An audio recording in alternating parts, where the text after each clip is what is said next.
தந்தை, மகன், தூய ஆவியின் திரியேக ஆசீர்வாதம் நம் அனைவரையும் ஆசீர்வதித்து காப்பதாக. ஆமேன். இந்த நாளின் சிந்தனைக்காக நியாயாதிபதிகள் 9ஆம் அதிகாரம் 8, 9 வசனங்கள்.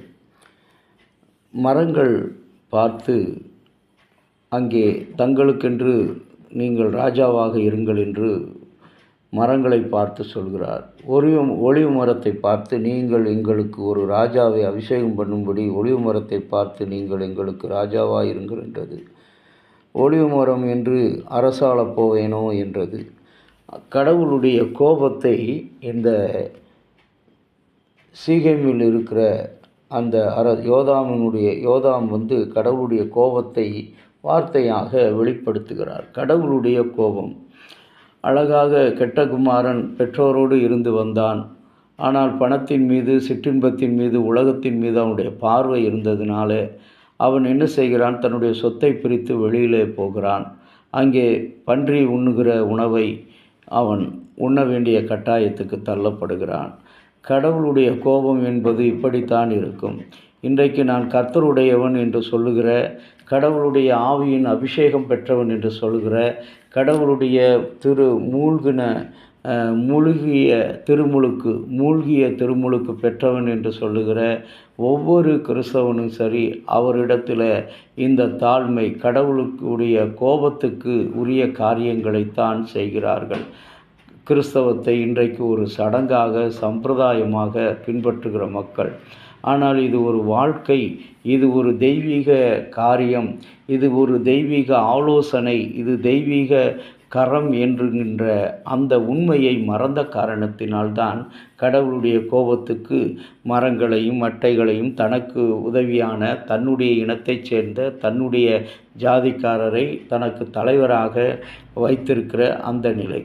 அப்பொழுது தான் அதை பார்க்கும்போது அந்த யோதாம் என்ன சொல்கிறான்? மரங்களை பார்த்து ராஜாவாக இருங்கள். அப்போது கடவுளுடைய அரசாட்சி, உனக்கும் எனக்கும் தலைவர் இயேசுவே என் தலைவர், இயேசுவே என்னுடைய சிலுவையே என் கொடி என்று சொல்லி நம்முடைய மகாகணம் பேராயர் ஞானவர்ணம் ஜான்சன் ஐயா சொல்லுவார். சிலுவை என்னுடைய கொடி, சிலுவை கொடிதான் என்னுடைய கொடி, இயேசுதான் என்னுடைய கண்மலை கோட்டை, அவரை அல்லாமல் நான் எங்கும் செல்ல மாட்டேன்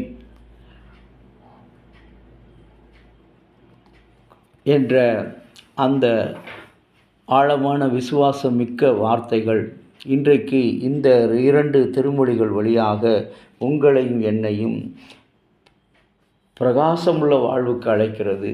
2 அரசர்கள், 1ஆம் அரசர்கள் 14ஆம் அதிகாரம் 9வது வசனத்தில் சொல்கிறார், முந்தைய மக்களை விட நீங்கள் அதிகமான தீமை செய்தவர்களாக எனக்குள் காணப்படுகிறீர்கள் என்று சொல்லி அங்கே சொல்கிறார்.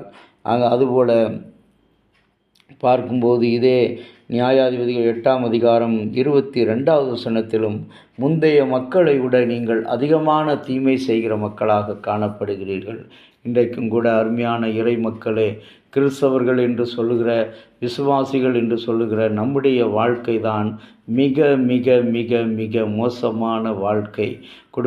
குடும்பமானாலும் சரி, படிப்பானாலும் சரி, கல்வியானாலும் சரி, வேலையானாலும் சரி, நம்முடைய வாழ்க்கை ஏமாற்றுத்தனம், பொய், இந்த புரட்டு, பொறாமை, ஆசைகளோடு இருக்கின்ற காரியம்.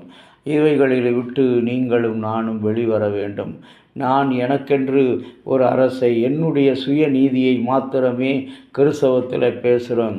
நான் தினமும் திருமறை வாசிக்கிறேன், ஜெபிக்கிறேன். ஆனால் எனக்குள்ளாக இருக்கிற அந்த சுய நீதி அழியவில்லை.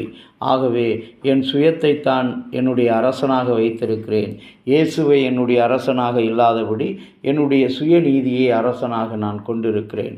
இன்றைக்கு அப்படிப்பட்ட சிந்தையோடு இராமல் கடவுளிடத்தில் இயேசுவே என் அரசர், அவருடைய ராஜ்யமே என்னுடைய அரசு என்று சொல்லுகிற அந்த உன்னதமான குறிக்கோளை உடையவளாக இன்றைக்கு கடவுளை நோக்கி பார்ப்போம்.